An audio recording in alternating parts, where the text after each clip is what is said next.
Sobre a primeira parte, alguma questão mais que tenha ficado por tratar no intervalo? Na verdade, o historicismo, ele hoje em dia tem uma aplicação prática, né? Assim, você olhar na moderna, Em termos de paradigma neoclássico, não. Mas em termos de... Eu creio que, por exemplo, em termos de muitas interpretações sobre desenvolvimento económico e, sem referir nomes até de teóricos brasileiros, continua a ter algum peso. Portanto, a ideia de que há leis inscritas nos trajetos históricos, creio que tem algum peso. Em termos do paradigma mainstream da economia, não é por aí o problema. É pelo cientificismo, pelo positivismo, mas não em termos daí.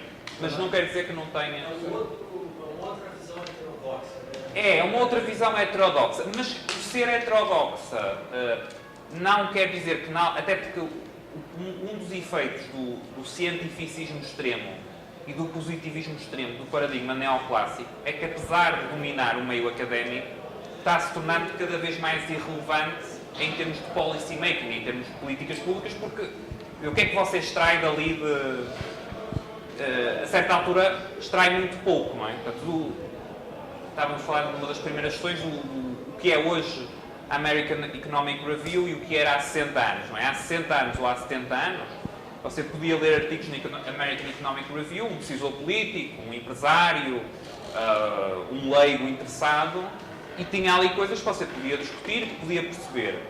Hoje, praticamente, na esmagadora maioria dos casos, o que está lá é academicamente muito cotado, ou seja, se você for professor, se você for investigador, conta muito publicar, mas em termos práticos, em termos de compreensão da realidade, e eu não quero ser demasiado extremo, mas é em larga medida irrelevante, completamente irrelevante. E acho que uma coisa interessante é que os próprios economistas, digamos, nesse meio e que publicam aí, se os ouvir pronunciando-se quando assumem cargos políticos ou de aconselhamento político, quer dizer, isso tem muito pouca relação com o próprio padrão de investigação em teoria económica. Quer dizer, extrai-se dali muito pouco que seja relevante em termos de políticas públicas e de realidade. Não é?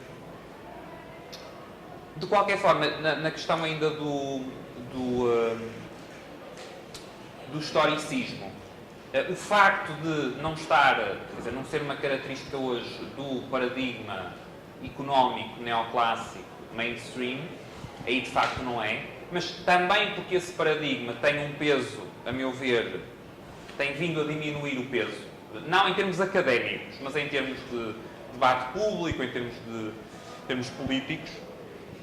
Eu creio que isso abre espaço para que teorias heterodoxas, e aqui podemos incluir também a escola austríaca, mas há muito mais teorias heterodoxas, tenham um ressurgimento em termos de influência política. Não é? Ou seja, a própria, agora para simplificar um pouco, a própria irrelevância autoinduzida do mainstream neoclássico abre espaço para que outras teorias heterodoxas tenham peso. E eu creio que em muitos países, e o Brasil, embora eu não conheça muito do Brasil, mas creio que é um exemplo, algumas dessas teorias e algumas com forte componente historicista continuam tendo peso e talvez até tenham mais peso do que há 10 ou 20 anos atrás. Não é?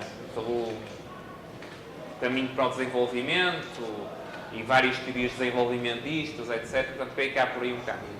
Nessa deixa que você botou, isso é que o marxismo não usa muito do historicismo ainda, que sobrou. Não é? Eu creio que tem correntes que sim, e eu creio que o marxismo tem, portanto, o marxismo não misturado com o pós-modernismo, o marxismo, ou correntes marxistas, digamos, não contaminada por pós-modernismo, tem muitas das vantagens, ou pode ter no curto e médio prazo, em termos de influenciar políticas, que, por exemplo, a escola austríaca, não é? Que é ter independentemente de considerar que estão certas ou erradas, de ter uma visão consistente e de ter uma visão explicativa e com aplicação. Portanto, o meu ponto aqui é que, ainda que o mainstream não seja historicista, há correntes heterodoxas com componente historicista que será de esperar, ou que será provável que possam ter até continuar a crescer em influência. Precisamente pela esterilidade em termos de aplicação do mainstream. E, portanto, eu não descartaria, eu não desvalorizaria a crítica ao historicismo só por não ser hoje, e concordo que não é, mas só por não ser hoje uma característica do mainstream do pensamento económico. E creio que duas áreas onde você vê muito essa crescente esterilidade, procura de alternativas, é, por um lado, em termos dos mercados financeiros, em termos de investimento, quer dizer, tem muito mais adeptos e seguidores e praticantes de teorias alternativas, incluindo a escola austríaca, mas não só, em termos de mercados financeiros do que na academia, e em termos de decisão política.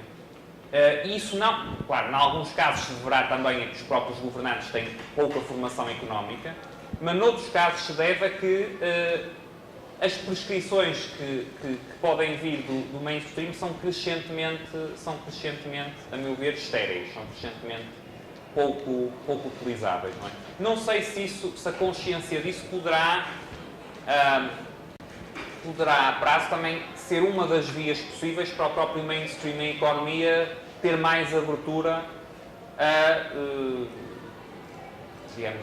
a reverter um pouco o caminho positivista e cientificista que desenvolvido e a que chegou. Não é? Talvez seja.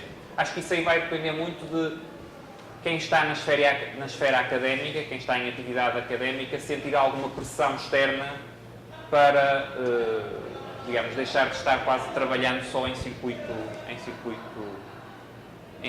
fechado. Mais ainda se diga. Sim. Hoje tem no mercado financeiro, muito aquela análise técnica. Ela é basicamente historicista, né? Se você olhar assim. Ela prega que alguns padrões de comportamento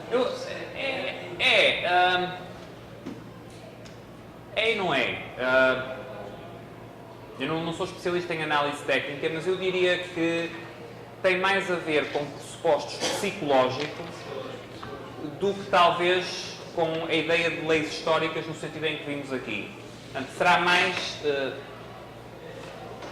acho que o que você está pressupondo mais para não utilizar análise técnica são pressupostos sobre o comportamento dos investidores, não é? Portanto, resistências em determinados pontos, tendências que se formam, consequências de tendências serem quebradas.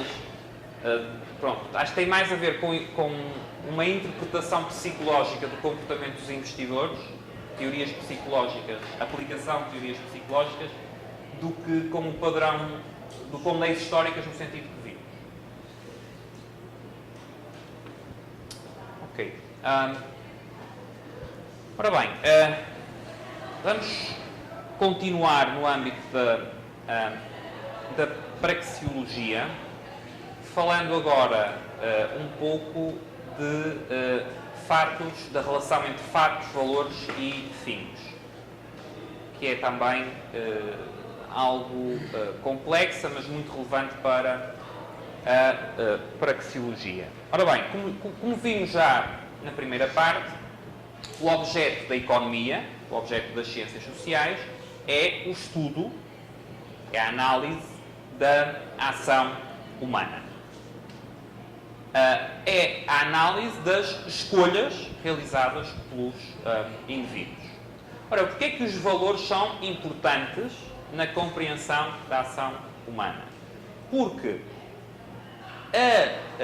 as escolhas humanas, a ação humana, é enquadrada por valores.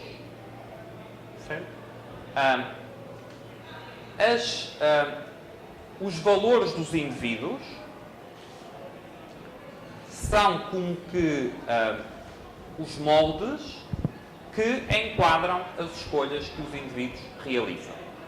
O que é que isso implica? Implica que compreender as escolhas, e as escolhas são os fatos das ciências sociais e da economia, entre os quais a economia, implica compreender os valores que enquadram essas escolhas. Certo? Portanto, os valores são fundamentais para compreender a ação humana, compreender as escolhas humanas e, portanto, para compreender os próprios fatos das ciências sociais e da economia entre elas também.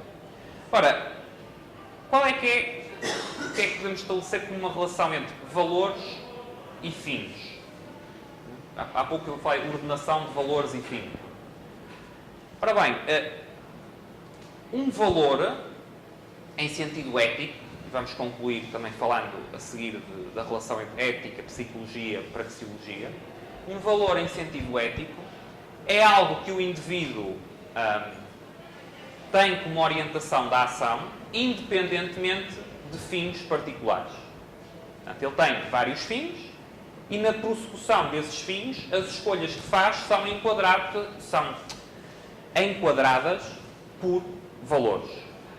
Certo? Portanto, eu para compreender a escolha,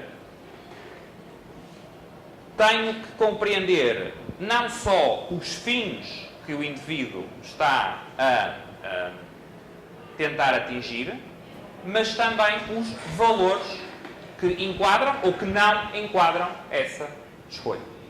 Okay? Para compreender a escolha que é feita, tem que ver não só o objetivo, não só a finalidade, mas também os valores que enquadram essa escolha. Sendo que, em termos éticos, os valores são aquilo que são os mecanismos, não, os elementos de orientação de comportamento que prevalecem ou que estão presentes independentemente dos fins. Okay? Têm um elemento de permanência, digamos assim, um elemento de permanência maior. Ora bem, implicações desta relação fatos, valores, fins, em termos da análise da ação humana e da análise histórica. Em história, a tal definição e interpretação dos fatos de que falámos na primeira parte, o tal processo de interpretação e definição dos fatos, passa por quê? Passa necessariamente por descrever, compreender e explicar os valores e os fins que estão subjacentes à ação humana. Ou seja, vamos voltar ao exemplo que falei na primeira parte da Revolução Francesa. Eu analisar do ponto de vista histórico o período a que eu chamo Revolução Francesa, uma parte essencial disso é eu descrever, compreender e explicar os fins e os valores que estiveram associados aos comportamentos que eu depois identifico como sendo os mais determinantes no tal processo, na tal realidade histórica a que eu chamo Revolução Francesa. Okay? Mais uma vez, e agora já com esta bagagem praxeológica, os fatos não se descrevem a si próprios. Não há, there is no such thing, não há fatos objetivos em ciências sociais ou em história.